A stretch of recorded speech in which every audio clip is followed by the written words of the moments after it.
الحمد للہ رب العالمین والصلاة والسلام علی خیر خلقہ محمد وعلی آلہ وصحبہ اجمعین، اما بعد فاعوذ باللہ من الشیطان الرجیم، بسم اللہ الرحمن الرحیم، وَيَخْلُقُ مَا لَا تَعْلَمُونَ۔ وقال اللہ تعالی فی سورة الفصلت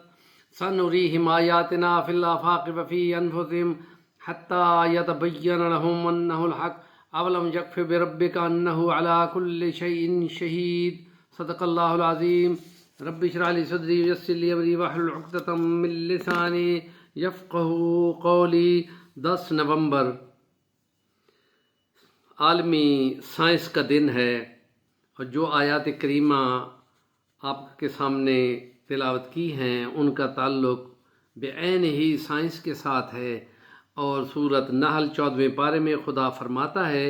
کہ وہ پیدا کرے گا جو وہ نہیں جانتے۔ ہر زمانے کے لیے یہ آیت قائم ہے، اور جو چیز آنے والی ہے جو موجود ہے ان کو پتہ نہیں ہے، خدا کی تخلیق کی طرف اشارہ کر رہی ہے۔ اور کل تک وہ لوگ جنہوں نے کبھی ریل نہیں دیکھی تھی وہ قرآن کی یہ آیت بتا رہی ہے، اور وہ لوگ جنہوں نے کبھی اڑتا ہوا ہیلی کاپٹر نہیں دیکھا تھا وہ بھی 1800-1900 عیسوی میں وہ دیکھ چکے۔ اب آئندہ کے لیے یہی بات خدا کہہ رہا ہے کہ وہ پیدا کرے گا جو تم نہیں جانتے۔ اور یہ سورۃ فصلت کی آیت جو 53 نمبر آیت ہے اس میں تو خدا نے کمال کی بات کر دی ہے۔ ان قریب ہم تم کو اپنی نشانیاں دکھائیں گے کائنات کے اندر اور خود تمہارے وجود کے اندر، کہ تم کہہ اٹھو گے کہ بے شک خدا ہر چیز پر گواہ ہے، اور وہ نشانیاں ہوں گی جو خدا ان کو دکھا دے گا۔ اور وہ کائنات کے اندر آج کی اسٹرونومی بول رہی ہے کہ وہ جو انہوں نے نئی سے نئی پہلے ہبل دوربین لگائی 10-15-20 سال وہ چلتی رہی، اب اس کے بعد اور زیادہ خلا میں لے گئے ہیں تو اس نے بلیک ہول دکھا دیے ہیں، جو سورۃ الحدید کی آخری رکوع کی پہلی آیت ہے۔ اگر تم یقین کرو تو یہ بہت بڑی یہ قسم ہے کہ ستاروں کے گرنے کی جگہ کی قسم، اگر تم سمجھ سکو تو یہ بہت بڑی قسم ہے۔ اور پوری کہکشائیں اس بلیک ہول میں گم ہو جاتی ہیں، اور آج تک ان کو پتہ نہیں چل سکا۔ اور خدا کہہ رہا ہے کہ 7 آسمان اوپر نیچے، طباقہ کا لفظ ہے، اوپر نیچے 7۔ اور بہت سارے علماء کے نزدیک اس بات کو سمجھنے کے لیے سائنس کو ابھی 10 سال اور لگیں گے، کیونکہ یہ ابھی اسی دنیا میں پھر رہے ہیں، اور ابھی مریخ تک بھی بمشکل پہنچے ہیں، اور ابھی مشتری تک بھی نہیں پہنچے، تو آسمان تو بہت دور کی باتیں ہیں۔ اور وجود کے اندر کی نشانیاں وہ خدا کی مختلف قدرت کی نشانیاں سائنسدانوں کی ریسرچیں بتا چکی ہیں، کہ جس میں انہوں نے بتایا کہ روزہ جو ہے وہ رکھنے سے جسم کے اندر موجود تمام ایلیمنٹس جو کینسر کا باعث بنتے ہیں، خود روزہ کی 10-12 گھنٹے کی بھوک جو ہے وہ ان تمام ایلیمنٹ کو ختم کر دیتی ہے۔ یہ جاپانیوں کی ریسرچ تھی۔ اور یہ کہ جلنے کا جو احساس ہے وہ جلد میں ہوتا ہے، اس بات کو بیان کیے ہوئے 50 سال گزر چکے ہیں، اور وہ سکن کے اوپر جو احساس ہوتا ہے وہ سکن پہ ہوتا ہے، نہ ہڈی میں ہوتا ہے نہ گوشت کے اندر ہوتا ہے۔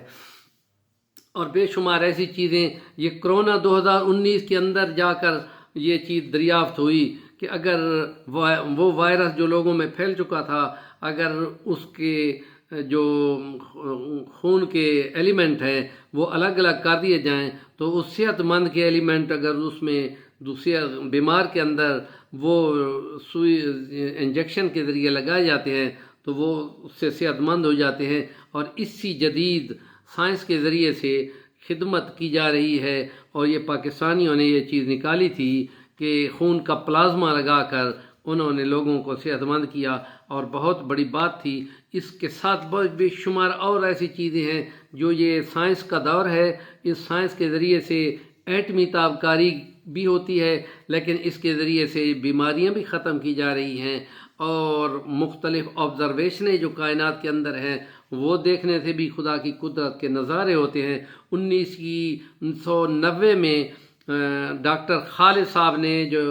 گورنمنٹ کالج لاہور کے پرنسپل تھے، آج کل وہ یونیورسٹی ہے، انہوں نے فرمایا تھا کہ چھوٹی سی چھوٹی چیز جو ایٹم ہے وہ بھی انسان نہیں دیکھ سکتا، اور بڑی سی بڑی چیز جو کائنات ہے، جتنی بڑی دوربین بھی یا یہاں نیچے خوردبین اور اوپر دوربین جو بھی دیکھنے چاہے، چھوٹی سی چھوٹی چیز بھی انسان کو نظر نہیں آتی کہ ایٹم اپنی جگہ چھوڑ چکا ہوتا ہے، اور بڑی سی بڑی کہکشاں ہیں جو جتنی دور تک وہ دیکھتے ہیں اس سے بھی آگے موجود ہوتی ہے۔ تو یہ خدا کی قدرت ہے کہ خدا کہتا ہے کہ خدا اس چیز کی بھی قسم اٹھاتا ہے جو تم دیکھتے ہو، اور اس چیز کی بھی قسم تمہیں دے رہا ہے جو تم نہیں دیکھتے ہو، اور خدا کے لشکروں کو خدا ہی جانے، اور وہ اتنے بے پناہ ہیں کہ بندے کے احاطہ علم میں بھی نہیں آ سکتے۔ آج کے سائنس کے ولاگ کے لیے بہت ساری باتیں ابھی باقی ہیں، یہ ہمارا پہلا ولاگ تھا۔ اس نیکی کی بات کو آگے کنوے کریں، اور انشاءاللہ باقی ہم ضرور بیان کریں گے، اور ہمارے چینل کا نام ہے صفی الرحمن البانی، ضرور سبسکرائب کر لیں۔